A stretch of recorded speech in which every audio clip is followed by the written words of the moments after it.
Tengo 71 años, y en Año Nuevo mi nuera me sirvió las sobras del pavo en un plato de plástico, mientras mi familia comía en vajilla de porcelana.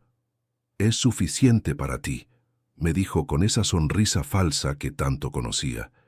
Pero lo que ella no sabía es que esa misma noche yo iba a cambiar las reglas del juego para siempre, porque durante 30 años había estado fingiendo ser más pobre de lo que realmente era.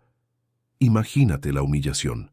Allí estaba yo, el hombre que había criado a ese niño desde bebé, sentado en una silla de plástico en el patio, mientras mi hijo Roberto y su esposa Liliana celebraban el Año Nuevo 2024 en el comedor con mantel de encaje y copas de cristal. El resto de la familia, mis otros hijos que vinieron de visita, comían adentro riéndose y brindando, mientras a mí me dieron las sobras como si fuera un perro. Pero esa noche, después de que todos se fueran a dormir, saqué mi teléfono y hice una llamada que iba a cambiar todo. Una llamada que Roberto nunca imaginó que su pobre padre podría hacer. Porque hay cosas que mis hijos no saben sobre mí, cosas que he guardado durante décadas, esperando el momento correcto para revelarlas. Escucha esta historia hasta el final y dime si harías lo mismo en mi lugar. También cuéntame desde qué país me estás escuchando, porque lo que pasó después de esa humillante cena de Año Nuevo es algo que nunca van a olvidar. Para entender por qué esa noche fue la gota que derramó el vaso, tengo que contarte cómo llegué a vivir en la casa de mi hijo, porque no siempre fui el abuelo al que tratan como un estorbo. Mi historia comenzó hace 50 años, cuando llegué a esta ciudad desde una finca en el interior, con mi esposa Carmen y mis 3 hijos pequeños. Trabajé toda mi vida como mecánico en un taller que quedaba en el centro de la ciudad. Carmen cosía ropa para afuera para ayudar con los gastos, y entre los dos logramos sacar adelante a Roberto, Sandra y Miguel. Fueron años duros, pero éramos felices. Vivíamos en una casita pequeña que alquilábamos, pero siempre soñamos con tener algo propio. Cuando Roberto tenía 15 años, Carmen se enfermó de diabetes. Los gastos médicos eran enormes, las medicinas carísimas, y poco a poco fuimos gastando todos nuestros ahorros.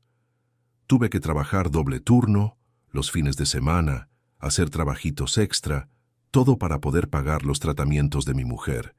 Roberto era el mayor, entonces él me ayudaba en el taller después del colegio. Era un muchacho inteligente, con buenas notas, y yo soñaba con mandarlo a la universidad para que fuera ingeniero. Pero la enfermedad de Carmen consumía todo el dinero que ganábamos. Cuando Roberto cumplió 18 años, Carmen empeoró mucho. Una mañana la encontré desmayada en la cocina. La llevamos al hospital y los doctores nos dijeron que necesitaba un tratamiento especial que costaba una fortuna. Esa noche, Roberto vino a hablar conmigo. «Papá», me dijo, «yo no necesito ir a la universidad. Prefiero ponerme a trabajar para ayudarte con mamá». Ese muchacho estaba dispuesto a sacrificar su futuro por su familia. Ahí decidí que iba a hacer lo que fuera necesario para que él pudiera estudiar y Carmen pudiera curarse. Fue entonces cuando tomé la decisión más arriesgada de mi vida. Pedí un préstamo enorme al banco, usando como garantía todo lo que teníamos, incluida la casa que habíamos logrado comprar. Era un riesgo tremendo, pero sabía que era la única manera de salvar a Carmen y darle un futuro a Roberto. Con ese dinero pagué el mejor tratamiento para Carmen, y gracias a Dios se curó completamente. También pude mandar a Roberto a estudiar ingeniería en la mejor universidad de la región.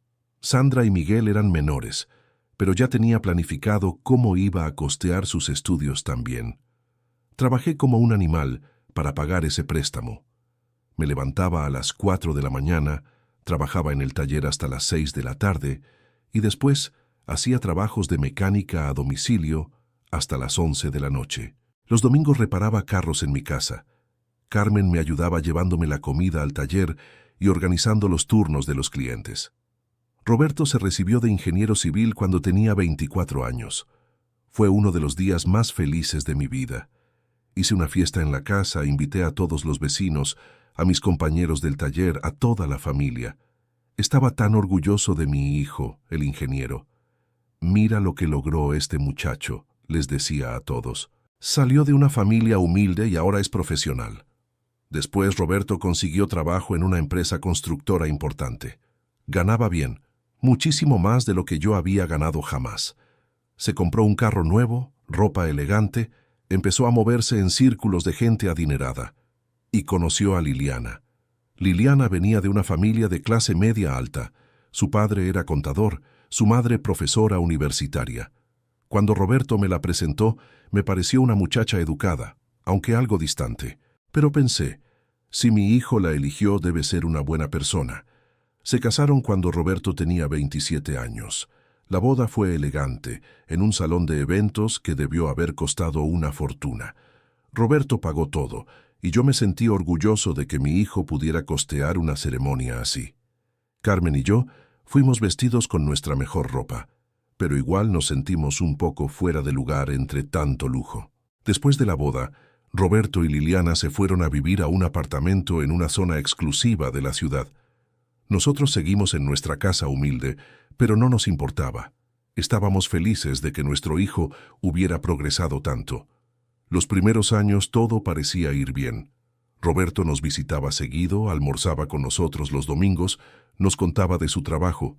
Liliana venía también, aunque siempre parecía un poco incómoda en nuestra casa sencilla. Sandra se recibió de enfermera y Miguel de profesor. También les ayudé con sus estudios, aunque ya no tuve que pedir préstamos. Para entonces el taller me iba muy bien y había logrado pagar todas las deudas. Mis 3 hijos eran profesionales y Carmen y yo nos sentíamos realizados como padres. Cuando Roberto tenía 30 años, él y Liliana tuvieron su primer hijo, Sebastián. Después llegó Isabela. Carmen y yo estábamos locos de felices con los nietos. Roberto nos dejaba cuidarlos los fines de semana, y Carmen se desvivía por esos niños. Pero fue por esa época cuando empezaron los cambios sutiles. Liliana comenzó a hacer comentarios sobre nuestra casa, sobre nuestra manera de vestir, sobre nuestra forma de hablar. «Ay, Roberto», le escuché decir una vez, «¿no te da pena que los niños vean a sus abuelos viviendo así? Viviendo así, como si fuéramos unos indigentes». Roberto, que antes me defendía de cualquier cosa, empezó a quedarse callado cuando su mujer hacía esos comentarios. Peor aún, empezó a secundarla. «Papá», me dijo un día, «¿no te parece que ya es hora de que te modernices un poco? Podrías comprarte ropa nueva, arreglar la casa». Le expliqué que estaba ahorrando para mi vejez, que no quería ser una carga para nadie cuando ya no pudiera trabajar, pero él insistía. «Papá, no seas tan tacaño, disfruta un poco la vida». Tacaño. Mi propio hijo me llamó tacaño, cuando yo había sacrificado todo por su educación y su futuro. Las visitas se fueron espaciando. Primero dejaron de venir todos los domingos, después cada 15 días, después una vez por mes. Cuando preguntaba por qué no venían, siempre había excusas. Los niños tienen actividades, Liliana tiene jaqueca, tenemos compromisos sociales. Carmen empezó a ponerse triste. «Nicolás», me decía, «siento que estamos perdiendo a nuestro hijo». Yo trataba de tranquilizarla, pero en el fondo sabía que tenía razón. Cuando Carmen cumplió 65 años, Roberto y Liliana no vinieron a la fiesta. Llamaron a última hora con una excusa. Carmen lloró toda la noche. 30 años cuidé a ese niño, sollozaba, y ahora no tiene ni una tarde libre para celebrar conmigo. Un año después, Carmen empezó a sentirse mal otra vez. Esta vez no era diabetes, sino algo peor. Los doctores nos dijeron que tenía cáncer. La enfermedad avanzó rápido, y yo me dediqué completamente a cuidarla. Roberto vino al hospital unas pocas veces durante los meses que Carmen estuvo internada. Siempre tenía prisa, siempre tenía que irse temprano por algún compromiso. Liliana casi no apareció. «No soporto ver a la gente enferma», se excusaba. Carmen murió un martes por la mañana. Yo estaba sosteniendo su mano cuando se fue. Roberto llegó al hospital 2 horas después, cuando ya era tarde. No lloró, no mostró emoción. Solo preguntó por los trámites del funeral. En el entierro de Carmen, Liliana se acercó a mí y me dijo, «Nicolás, sabes que no podés quedarte solo en esa casa tan grande. ¿No pensaste en mudarte a un lugar más chico?» Ni siquiera habían pasado 24 horas desde la muerte de Carmen y ya estaba pensando en sacarme de mi casa. Después del funeral me quedé solo. La casa se sentía vacía sin Carmen, pero era mi hogar. Ahí habíamos criado a nuestros hijos, ahí habían nacido mis nietos cuando los cuidábamos, ahí estaban todos mis recuerdos. Roberto empezó a visitarme más seguido después de que murió Carmen, pero no era por cariño. Venía a revisar cómo estaba la casa, a preguntar por mis finanzas, a sugerir que me mudara a algo más pequeño.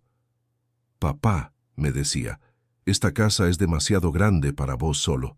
Podrías venderla y comprarte un apartamento. Con lo que te sobre, podrías vivir cómodamente». Siempre volvía al tema del dinero, de vender, de mudarme. Un día llegó con unos papeles. «Papá, encontré un apartamento perfecto para vos. Es pequeño, pero cómodo. Está cerca de un supermercado y de un centro médico». Cuando vi el lugar, era un cubículo horrible en un edificio viejo. «Roberto», le dije, «yo no me voy a mudar ahí. Esa no es una casa, es una celda». «Papá, no seas necio. A tu edad no necesitas tanto espacio».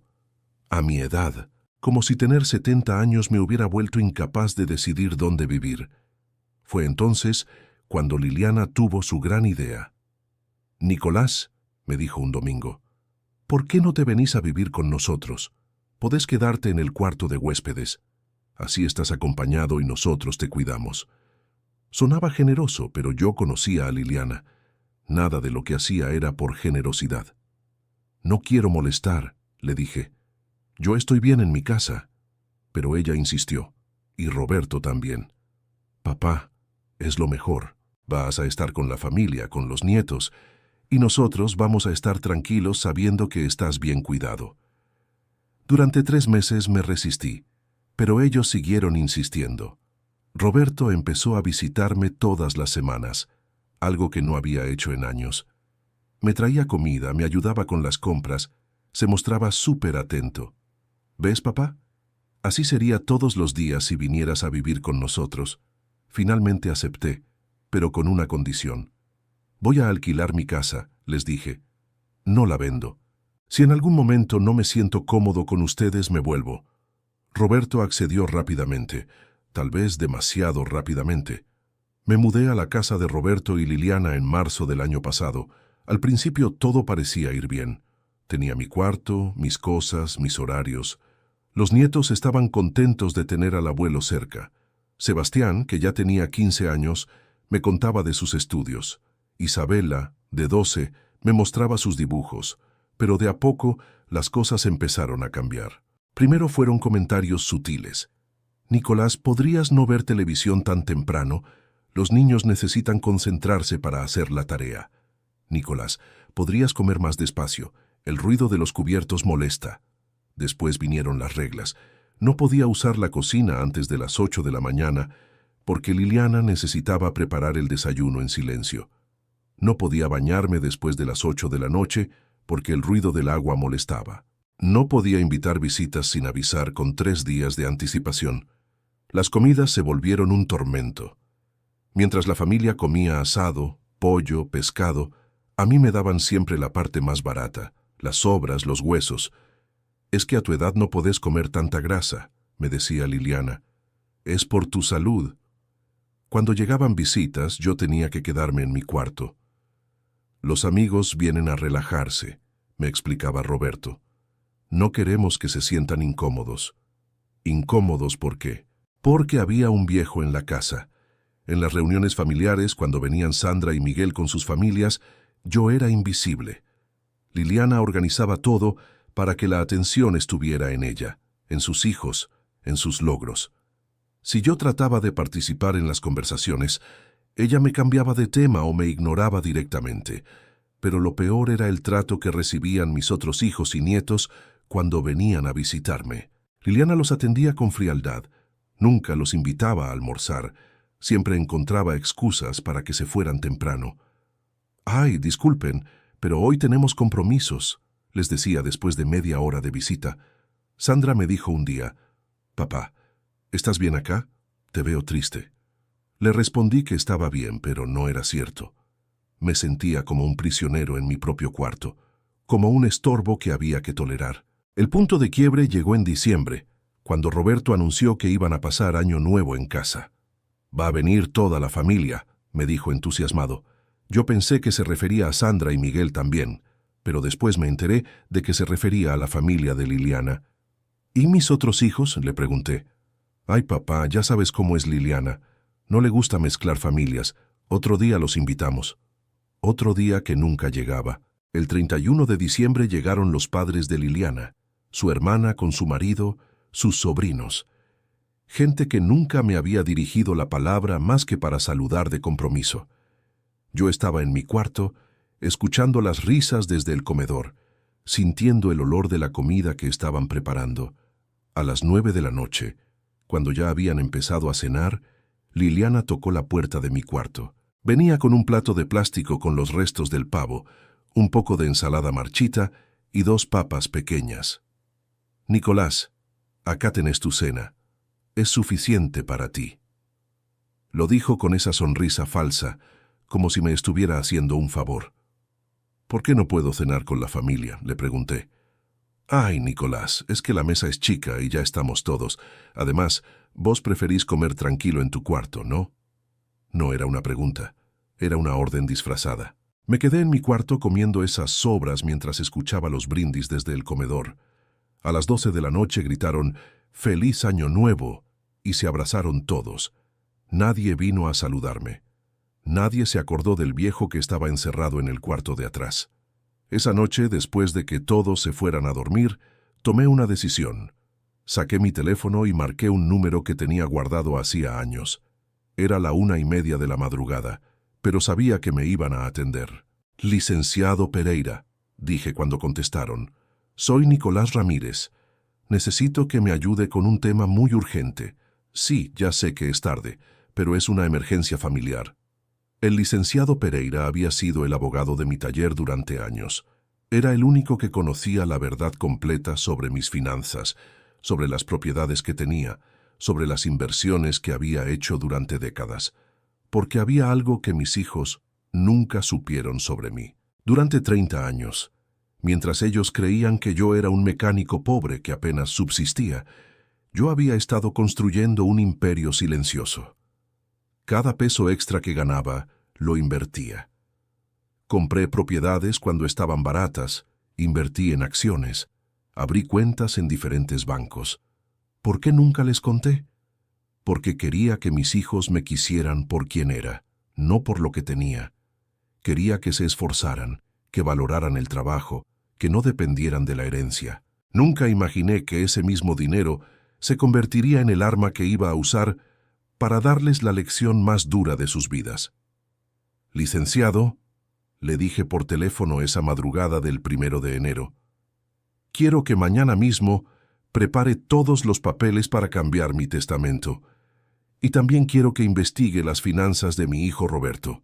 Tengo la sospecha de que hay cosas que no me está contando».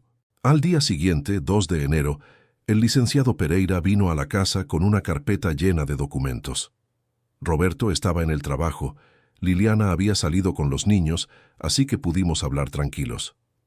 «Don Nicolás», me dijo, «las investigaciones que hice sobre su hijo son muy reveladoras». Me mostró papeles, estados de cuenta, informes crediticios. Roberto estaba hasta el cuello de deudas. La casa donde vivíamos estaba hipotecada al máximo. Tenía préstamos de 5 bancos diferentes. Debía 3 meses de la tarjeta de crédito. «Su hijo está en quiebra», me explicó el licenciado. «Si no hace algo pronto, va a perder esta casa y todo lo que tiene. Por eso quería que usted vendiera su propiedad. Necesita ese dinero desesperadamente». Todo empezó a encajar. La insistencia en que me mudara con ellos, las presiones para que vendiera mi casa, el trato despectivo para que me sintiera tan mal que quisiera irme y dejarles algún dinero. Roberto no me había llevado a su casa por amor. Me había llevado como parte de un plan para resolver sus problemas económicos. «Licenciado», le dije, «quiero que prepare una sorpresa para mi hijo, una que nunca va a olvidar». Durante las siguientes 2 semanas, mientras Roberto y Liliana seguían tratándome como un estorbo, yo estuve muy ocupado organizando mi venganza. Llamé a Sandra y Miguel para contarles todo lo que estaba pasando. Ellos se pusieron furiosos. «Papá», me dijo Sandra, «nosotros no sabíamos que Roberto te estaba tratando así. Si hubiéramos sabido, te sacábamos de esa casa hace meses». Miguel agregó, «Ese desgraciado se cree mejor que nosotros porque gana más plata, pero resulta que ni eso». Les conté sobre mis verdaderas finanzas, sobre las propiedades, sobre las inversiones. Mis otros 2 hijos se quedaron sin palabras. «Papá», me dijo Miguel, «¿por qué nunca nos contaste?» «Porque quería que ustedes me quisieran por quien soy, no por lo que tengo, y ustedes me demostraron que me quieren de verdad». El plan era simple pero efectivo. El 15 de enero, exactamente 2 semanas después de la humillación de Año Nuevo, iba a darle a Roberto y Liliana una lección que no iban a olvidar jamás. Esa mañana, Roberto se fue al trabajo como siempre. Liliana salió a hacer las compras. Los niños estaban en el colegio. Yo llamé al licenciado Pereira. «Licenciado, hoy es el día. Active el plan». A las 10 de la mañana llegó el primer camión de mudanza. Después llegó el segundo. Los empleados tenían órdenes muy específicas sobre qué sacar y qué dejar. Sacaron todas mis pertenencias, todos mis muebles, toda mi ropa. En 3 horas, mi cuarto quedó completamente vacío. A las 12 del mediodía, llegó el licenciado con una carpeta de documentos. A las 12:30 llegaron Sandra y Miguel con sus familias. A la 1 llegó un oficial de justicia. Todo estaba perfectamente coordinado. Cuando Roberto llegó a las 5 de la tarde, se encontró con una escena que nunca había imaginado. Yo estaba sentado en el living, pero ahora era yo el que tenía el control de la situación. «Papá», me dijo cuando me vio, «¿qué está pasando? ¿Por qué están Sandra y Miguel acá?» Se veía confundido, como un niño que llega a casa y encuentra todo cambiado. «Sentate, Roberto», le dije. «Tenemos que hablar». Se sentó en el sillón de enfrente, mirando nervioso a sus hermanos, al licenciado, al oficial de justicia. «Primero que nada», le dije, «quiero que sepas que ya no voy a vivir más en esta casa. Me voy hoy mismo». Se le iluminó la cara. Pensó que finalmente había logrado su objetivo. «Papá, me parece bien. Ya era hora de que tomaras esa decisión. Seguramente vas a estar más cómodo en un lugar propio».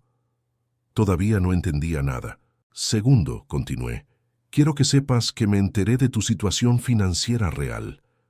Ahí se le cambió la cara. Se puso pálido como un papel.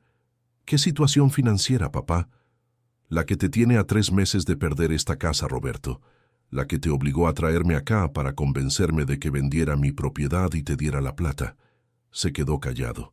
Ya no podía negar nada, porque el licenciado tenía todos los papeles que lo comprometían. «Tercero», seguí, «quiero que sepas algo que nunca te conté. Durante 30 años, mientras vos creías que tu papá era un mecánico pobre, yo estuve construyendo una fortuna que hoy vale 12 millones de pesos». Se le desencajó la mandíbula, literalmente. «¿12 millones?» tartamudeó. «Papá, ¿estás hablando en serio?» «El licenciado tiene acá todos los documentos que lo comprueban. Propiedades, inversiones, cuentas bancarias, todo legal, todo declarado, todo mío». El licenciado asintió y puso la carpeta sobre la mesa.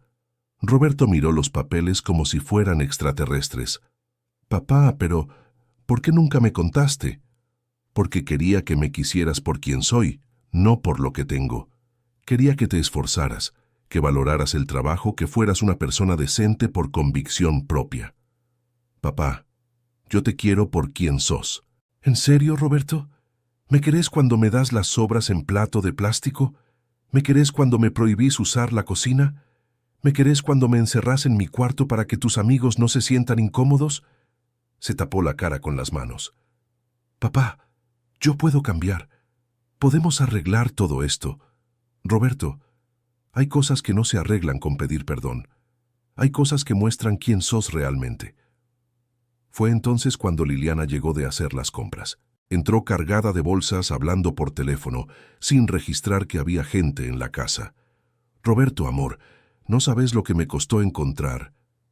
Se calló cuando vio la escena. Todos los ojos puestos en ella, la tensión en el aire, los papeles sobre la mesa. «¿Qué pasa acá?», preguntó con esa voz chillona que usaba cuando estaba nerviosa. «¿Por qué están todos?». Roberto la miró como si la viera por primera vez. «Liliana, mi papá se va». «Ah, qué bueno», dijo ella, sin pensarlo dos veces. Ya era hora. No preguntó por qué, no mostró tristeza, no fingió siquiera que le importaba.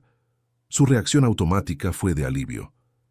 «Liliana», le dije, «antes de irme quiero agradecerte algo. Quiero agradecerte que me hayas tratado tan mal durante estos meses, porque así pude ver quién sos realmente».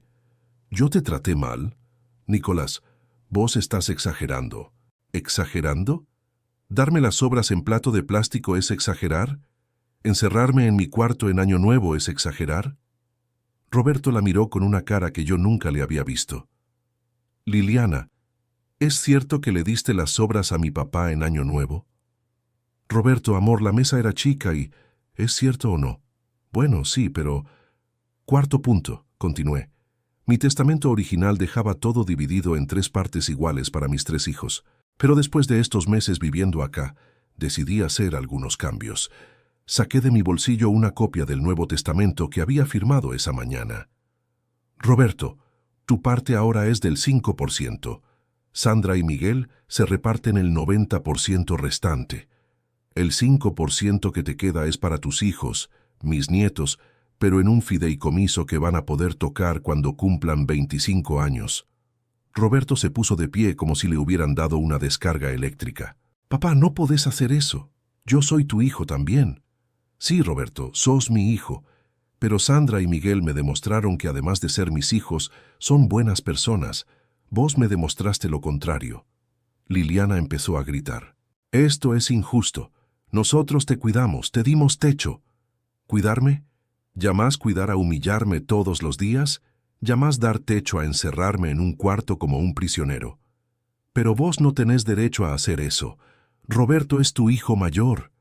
«Liliana», le dije con calma, «yo tengo derecho a dejar mi plata a quien se me dé la gana, y decidí dejársela a la gente que me trata con respeto». Roberto trató de acercarse a mí. «Papá, por favor, reconsidera. Yo puedo cambiar. Te prometo que todo va a ser diferente». «Roberto, hay cosas que no se prometen. Hay cosas que se demuestran, y vos ya me demostraste quién sos». «Pero papá, ¿qué voy a hacer? La casa, las deudas, los préstamos». «Lo mismo que hubiera tenido que hacer si yo hubiera sido realmente pobre, hijo. Arreglártelas solo». Fue entonces cuando llegaron los nietos del colegio.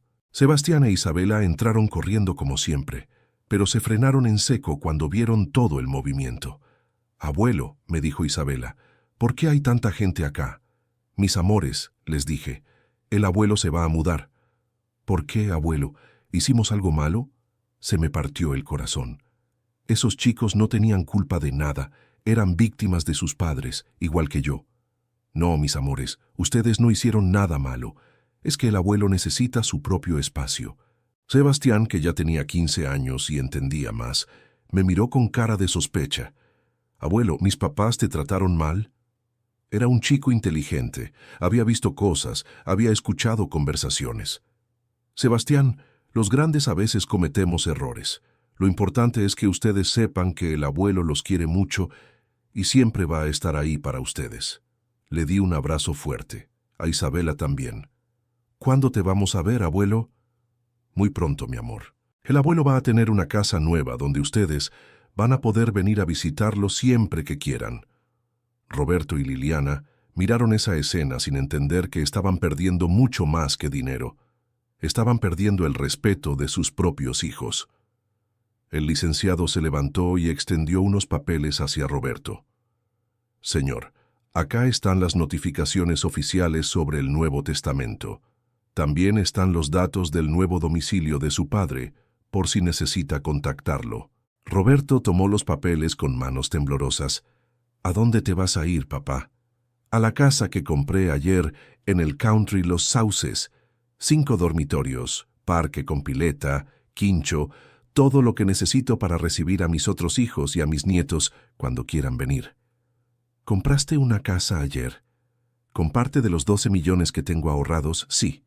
La pagué al contado. Liliana se desplomó en el sillón. La realidad de lo que habían perdido empezó a golpearla. Pero Nicolás balbuceó.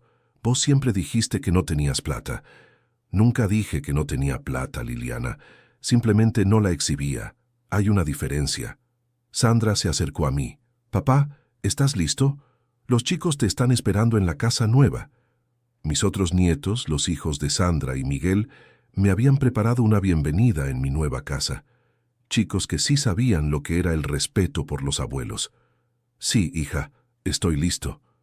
Me levanté y caminé hacia la puerta. Roberto me siguió. Papá, no te vayas así. Hablemos, por favor. Me di vuelta y lo miré por última vez como si fuera mi hijo.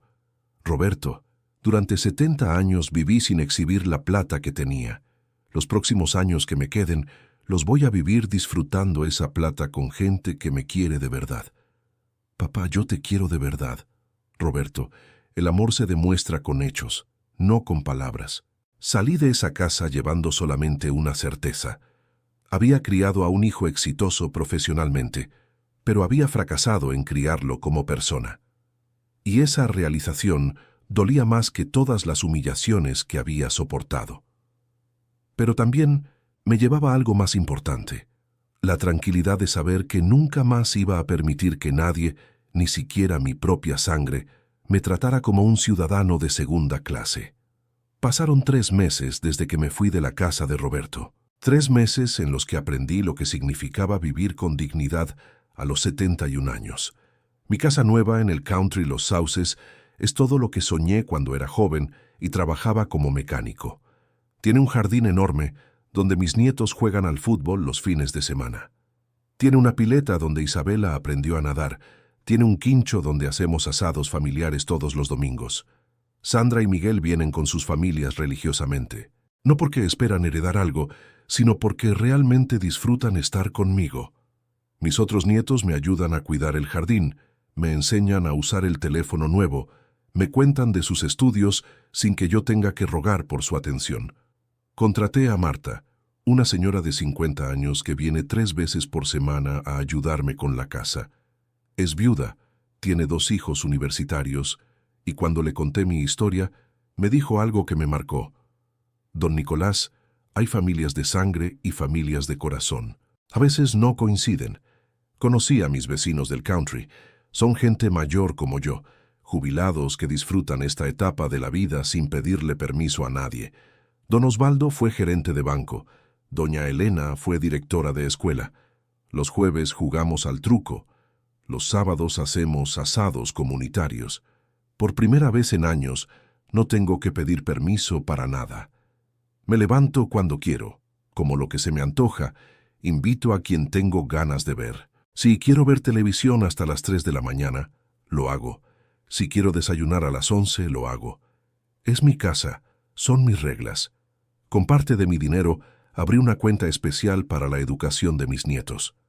Todos van a poder estudiar en las mejores universidades sin que sus padres se endeuden como yo tuve que hacer. Pero esa plata viene con una condición, que sean buenos estudiantes y buenas personas. También doné dinero al hospital donde trataron a Carmen, para que otras familias humildes puedan acceder a los mejores tratamientos. Y financié becas de estudio en la escuela técnica, donde Roberto aprendió los primeros conocimientos que después le sirvieron para estudiar ingeniería. Roberto me ha llamado 17 veces en estos 3 meses. Las primeras llamadas eran para pedirme perdón, para suplicarme que reconsidere el testamento. Papá, entendí todo. Me di cuenta de mis errores. Dame una oportunidad de demostrarte que puedo cambiar. Las llamadas del medio eran para contarme sus problemas. Papá, el banco me está ejecutando la hipoteca. Van a rematar la casa. Papá, Liliana está desesperada. Dice que es culpa mía haber perdido la herencia. Las últimas llamadas han sido diferentes. Papá, Liliana se fue, se llevó a los chicos y se fue a vivir con sus padres. Dice que no puede estar casada con un fracasado. Papá, perdí el trabajo. La empresa está recortando personal y como tengo problemas financieros, decidieron despedirme. En la última llamada me dijo algo que me sorprendió. Papá, ahora entiendo lo que significaba trabajar duro para mantener a la familia. Por primera vez en mi vida estoy solo, sin plata, sin trabajo, sin mujer. Ahora entiendo lo que vos hiciste por nosotros cuando éramos chicos. Le respondí. Roberto, hay lecciones que duelen, pero son necesarias. A los 43 años estás aprendiendo lo que yo aprendí a los 20. Mejor tarde que nunca. Sebastián e Isabela vienen a visitarme todos los sábados. Los voy a buscar a la casa de los padres de Liliana y los traigo acá. Pasan el día conmigo, almorzamos juntos, hacemos los deberes, jugamos en el jardín. A las 7 los llevo de vuelta. Sebastián me dijo hace 2 semanas, «Abuelo, papá está muy triste, llora todas las noches». ¿Y vos qué pensás de todo esto, Sebastián? Pienso que papá se portó mal con vos, abuelo. Yo lo vi. Mamá también. Nunca me gustó cómo te trataban.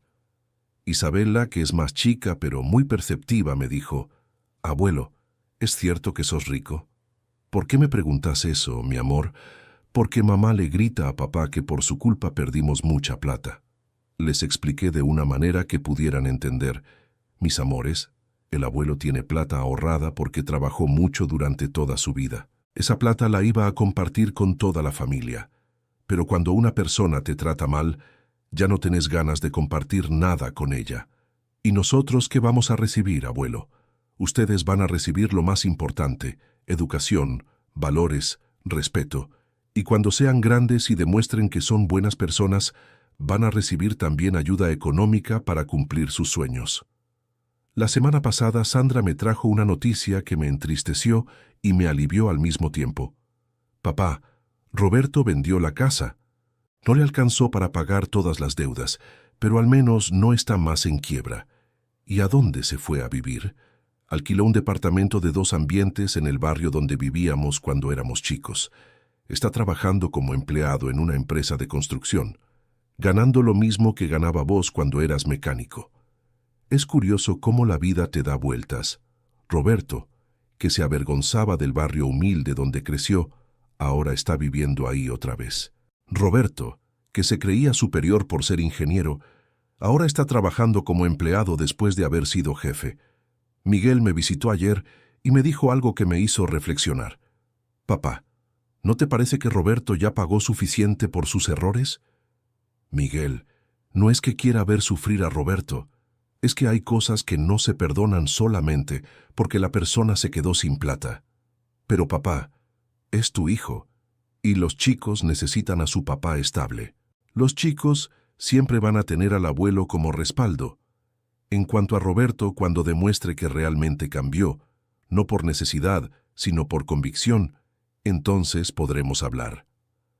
Ayer por la noche, después de que se fueran Miguel y su familia, me senté en el jardín a tomar mate y a pensar en todo lo que había pasado en estos últimos meses. La luna estaba llena y el jardín se veía hermoso bajo esa luz plateada.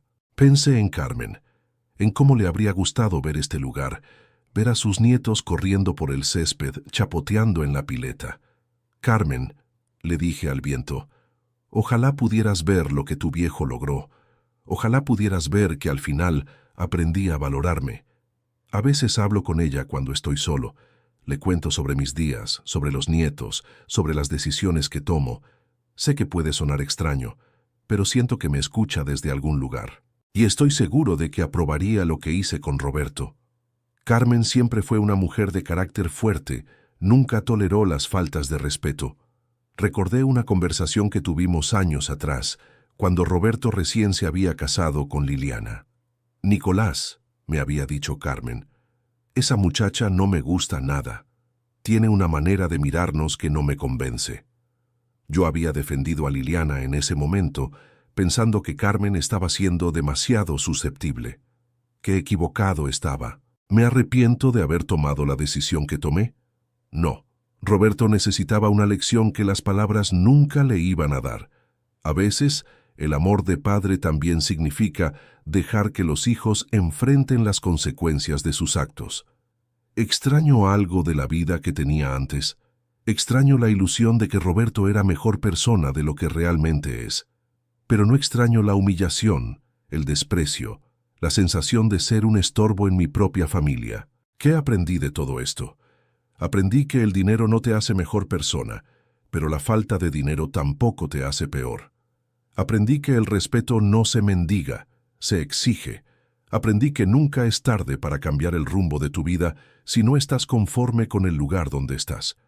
Esta mañana, mientras desayunaba en mi jardín viendo cómo mis nietos jugaban en la pileta, recibí una llamada inesperada.